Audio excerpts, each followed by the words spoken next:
Avec notre invité politique, il est porte-parole Ensemble pour la République et conseiller national de Renaissance. Bonsoir Martin Garagnon. Bonsoir. Est-ce que vous venez d'entendre Maël Hassani qui a fait part notamment des différentes contradictions sur la façon dont on fait barrage au RN dans votre groupe Ensemble pour la République. Est-ce qu'on a une clarification justement sur la position adoptée pour le second tour ? Mais notre position, elle est claire en fait depuis le début et depuis même avant le premier tour, parce qu'on est les seuls à avoir pris l'engagement et la responsabilité de ne présenter aucun candidat dans une 60aine de circonscriptions, parce que justement il y avait un risque que le RN puisse remporter cette circonscription. Donc on n'a pas attendu d'avoir ce principe de désistement pour initier et prendre nos responsabilités. Depuis hier, avec les messages qui ont été passés aussi bien par le président de la République que Gabriel Attal, qui sont très clair, c'est pas une voix pour le RN. On peut difficilement faire plus clair. C'est une position qui s'entend. Ça veut dire que ça va jusqu'à LFI. Ça veut dire que le principe, c'est le désistement pour que le RN ne puisse pas l'emporter. Nous, on a fait campagne pendant deux semaines et demie sur un constat double, qui était de dénoncer la supercherie et la dangerosité des programmes que présentait à la fois le Nouveau Front Populaire et le RN.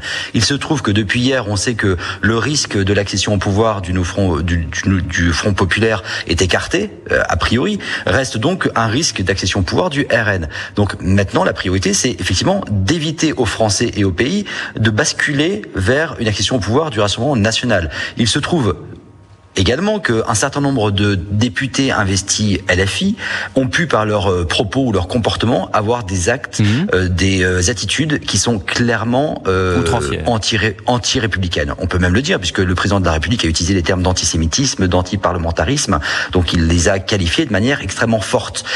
Dans ces cas-là, qui sont très rares, heureusement, mais qui malheureusement existent, la question peut se poser au niveau des consciences individuelles. Moi, j'ai beaucoup de respect pour l'expression de Yael Braun-Pivet, qui, parce qu'elle a notamment été attaquée personnellement de manière très intime, très féroce par Jean-Luc Mélenchon et par d'autres de ses sbires sur des propos qui fleuraient quand même très bon l'antisémitisme, je peux comprendre que cette position, pour elle, soit très difficile. Il faut la respecter. Mais la règle, c'est pas de voix pour le RN. On a heureusement, dans l'immense majorité des cas, cette règle qui est tenue.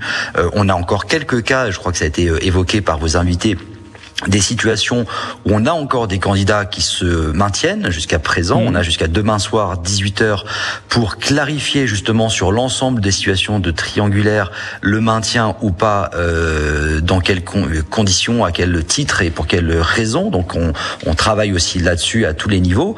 Mais la règle, elle est très claire, et elle est très claire depuis le début. Non, mais elle n'est pas claire dans le sens où quand on entend Bruno Le Maire d'un côté, quand on entend Aurore Berger de l'autre côté, quand on entend différentes personnalités issus même du gouvernement qui est encore là, et le son de cloche n'est pas le même. Il y a ceux qui disent on va jusqu'aux socialistes et aux écolos, et puis il y a ceux qui disent même LFI ça peut fonctionner. Donc vous comprenez que c'est pas clair.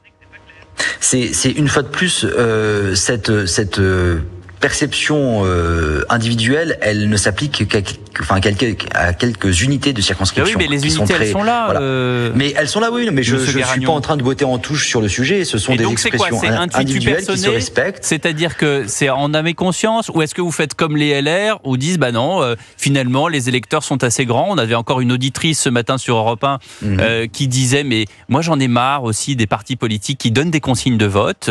J'ai ma carte d'électeur, je sais quoi faire. Est-ce que vous avez pensé à ça aussi, ces consignes de vote qui parfois énervent les électeurs ? Mais alors, une fois de plus, ce sont plus que des consignes, ce sont des orientations. Mais personne ne sera derrière un électeur dans son urne à lui dire ce qu'il doit voter. On est très respectueux du choix individuel des Français dans leur globalité, et de nos électeurs en particulier.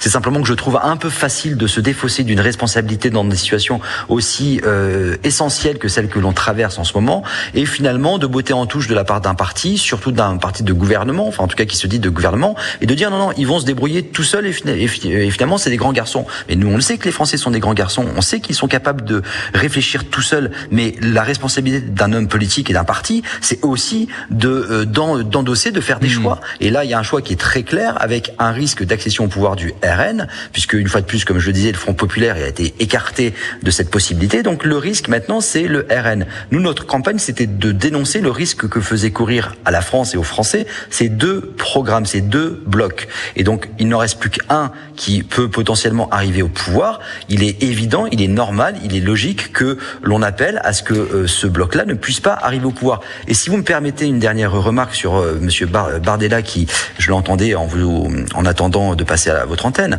mais qui ajoutait des conditions aux conditions, puisque désormais il appelle à nouveau à ce que les Français lui fassent pleinement confiance et qu'il ait une majorité absolue. Mais au risque de décevoir Monsieur Bardella, quand bien même il aurait une majorité absolue, puisqu'il dit qu'il en a besoin pour pouvoir appliquer à 100% le programme pour lequel il aura été élu. Mais il faudra quand même lui rappeler que si jamais il avait une majorité absolue, il serait en cohabitation et qu'il ne s'agit pas de tordre le bras à la Constitution comme il a pu commencer déjà à le faire. Donc, il aura peut-être une majorité au Parlement, mais il y aura un président de la République avec un certain nombre de prérogatives et qu'il s'agira de respecter. Donc, on est déjà dans un discours, vous voyez un petit peu ce discours qui s'installe depuis quelques semaines, où finalement on pose des conditions suspensives pour exercer le pouvoir, et puis on demande finalement tout le pouvoir, mais là on est sur une élection législative, donc il y a une constitution, des textes, des fonctions qui sont à respecter aussi.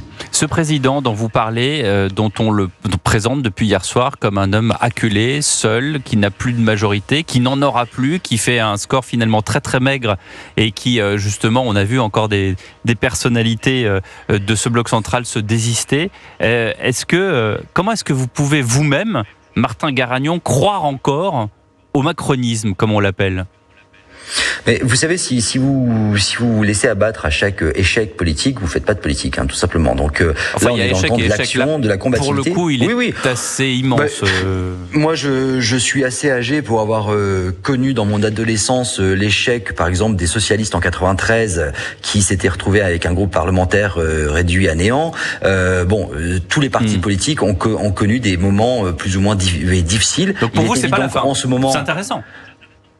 De mon point de vue, mais de toute façon c'est tout l'enjeu, c'est-à-dire que le macronisme est soit effectivement une nouvelle façon de faire de la politique, soit n'aura été qu'une parenthèse dans l'histoire de la Ve République. Moi je suis convaincu que ce que porte Emmanuel Macron depuis 2016, cette volonté de dépasser, de rassembler, de fuir les clivages parfois fictifs entre les positions de gauche et de droite, est la bonne façon et la bonne voie. On ne peut, une fois de plus, on l'a vu, les alternances, c'est très bien, la respiration démocratique, c'est très bien, mais cette conflictualité permanente dans laquelle on veut ancrer la société française, elle est destructrice. Merci beaucoup Martin Garagnon d'avoir été notre invité dans Europe 1 Soir, porte-parole Ensemble pour la République et conseiller national de Renaissance.